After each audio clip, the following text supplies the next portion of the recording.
My name is Blossom Hargrove, and I want to tell you something that happened at my brother Derek's wedding that I have never fully spoken out loud to anyone. Not my therapist, not my closest friend Marguerite, not even my journal. I've started writing it down maybe 4 or 5 times and deleted it every single time because putting it into words made it too real, too raw, like pressing your thumb into a bruise you forgot was there. But I'm ready now. So here it is. Derek and I were never close in the way siblings in movies are close. We didn't have secret handshakes or inside jokes that stretched back to childhood. What we had was a shared house, a shared last name, and two very different experiences of growing up inside it. Derek was my father's son in every way that mattered to Raymond Hargrove. Tall, loud, confident, studied business at Chapel Hill, came back with a firm handshake and the right kind of ambition. I was my mother's daughter, quiet, artistic, studied environmental consulting at a small college in Vermont that my father called a glorified camping school, and came back with student loans and a career that had taken me slowly, steadily to a place I was genuinely proud of. But nobody in the Hargrove family really tracked what I did for a living. That was just always how it was. Derek was marrying Cassandra Whitfield, Cassie, whose family had old money and newer manners and a wedding venue that sat on 14 acres outside of Raleigh, North Carolina. String lights, a live band, 4-course dinner, 240 guests. The kind of wedding that gets photographed for magazines if you know the right people, and the Whitfields knew all the right people. I drove down from DC alone. I had offered to bring a date, my colleague Marcus, who was kind and funny and would have handled the whole evening with grace. But my mother called 2 weeks before the wedding and asked me in her gentle way that was never actually gentle, if I could just come by myself this time, Blossom, because there's enough going on without trying to seat extra people. So I came alone. When I arrived at the venue, I signed the guest book and looked for my escort card at the seating table. I found it after a minute. Table 14. I didn't know where that was, but I smiled at the girl handing out programs and went inside to find it. Table 14 was not in the main reception hall. Let me be precise about this. The main hall was this gorgeous open space with vaulted ceilings and these incredible cascading floral arrangements in ivory and dusty rose. Round tables with cream linens, gold charger plates, candles everywhere. It smelled like gardenias and something warm and expensive. Table 14 was in the corridor just outside the kitchen entrance. It was a rectangular folding table, not a round reception table, a folding table, with a plastic cover on it that was slightly too small, so the corners kept lifting up. There were 6 chairs around it. 5 of the 6 were already occupied when I arrived, and I recognized none of the faces immediately. Within 2 minutes, I understood. These were the venue's cleaning crew. They had been pulled inside to eat during the cocktail portion of the evening, probably as some logistical arrangement the venue made with the catering staff. They were perfectly lovely people. A woman named Gloria with reading glasses pushed up on her head. A younger guy, maybe 20, named Terrell, who was still in his work uniform. 3 others whose names I learned later. I stood there for a moment holding my little escort card with table 14 written in calligraphy. Then I heard my father's voice behind me. There she is. Raymond Hargrove in his navy suit, a glass of bourbon already in his hand at 5:45 in the evening. He was with my Aunt Patricia and my cousin Dwight, and they all looked at me standing there and then looked at the table, and nobody said a single word of apology. My father actually smiled, not a warm smile, the other kind. "Blossom," he said, "go on and sit down now." "Dad," I kept my voice low, "this is the cleaning staff's table. I think there's been a mistake." "No mistake," he said simply. Aunt Patricia looked at her shoes. Dwight pulled out his phone, and my father said it. Just like that, the way you'd state a fact about the weather. "She belongs there." Then he turned and walked back toward the main hall, and Patricia and Dwight followed him without a word, without a single backward glance, and I was standing alone in a corridor outside a kitchen holding a calligraphy card with my name on it. I want to tell you that I immediately marched back in there and caused a scene. I want to tell you I called him out in front of everyone. That's not what happened.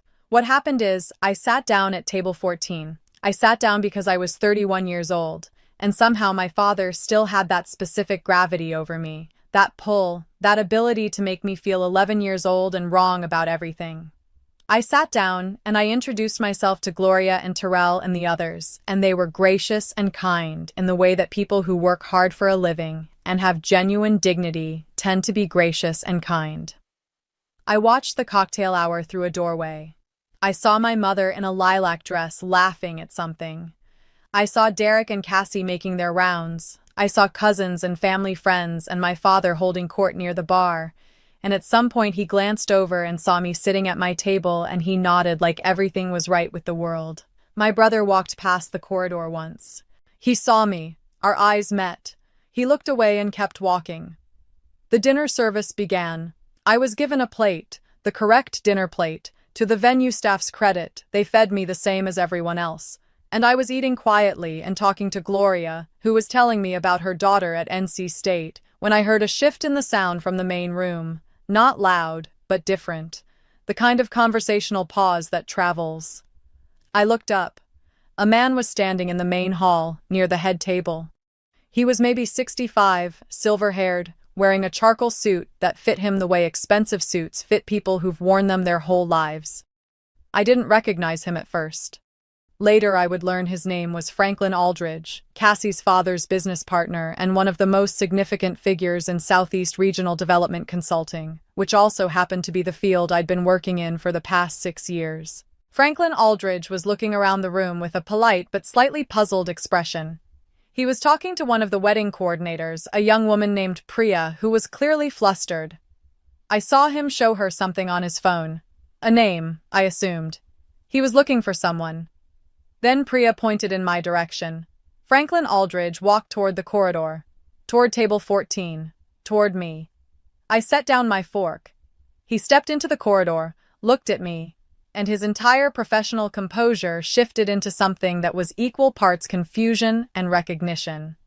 "Blossom Hargrove," he said, "from the Meridian Environmental Impact Review, the Cumberland Valley Project?" I stood up slowly. "Yes, sir. That's me." He looked at the folding table, at the plastic covering, at the chairs around me.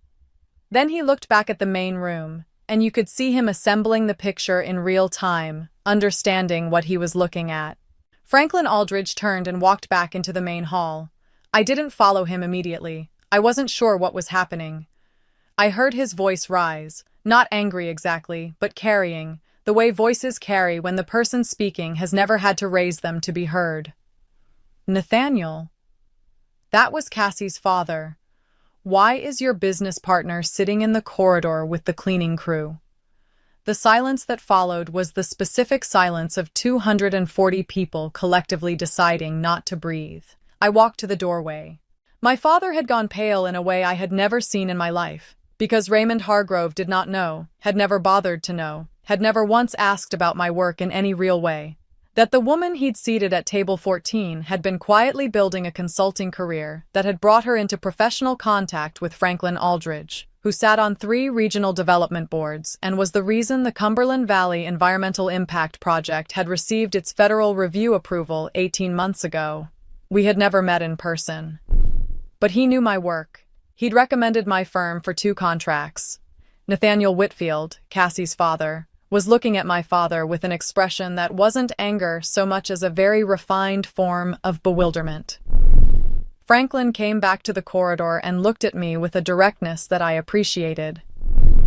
"I apologize that nobody greeted you properly," he said. "Will you come sit with us?" I looked at my father. Raymond Hargrove was holding his bourbon glass and staring at me, and there was something moving across his face that I had never seen before. I won't call it shame because I'm not sure my father has the architecture for that emotion, but it was something in that neighborhood. I turned back to Franklin. "Yes," I said. "Thank you." I said goodbye to Gloria and Terrell and the others. Gloria squeezed my hand and gave me a look that said she'd seen enough of the world to understand exactly what had just happened and exactly what it meant. I walked into the main hall. I would like to tell you that Derek ran over and apologized, that my mother pulled me aside with tears in her eyes, that my father found me at some point during the evening and said something true and human. Some of those things happened partially and none of them happened fully, and that is its own story for another time.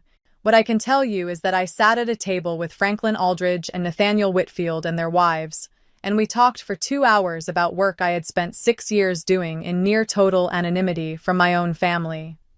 And Franklin told me about a project starting in the fall, an interstate water quality consultation that his firm was staffing, and asked if I would send him my availability.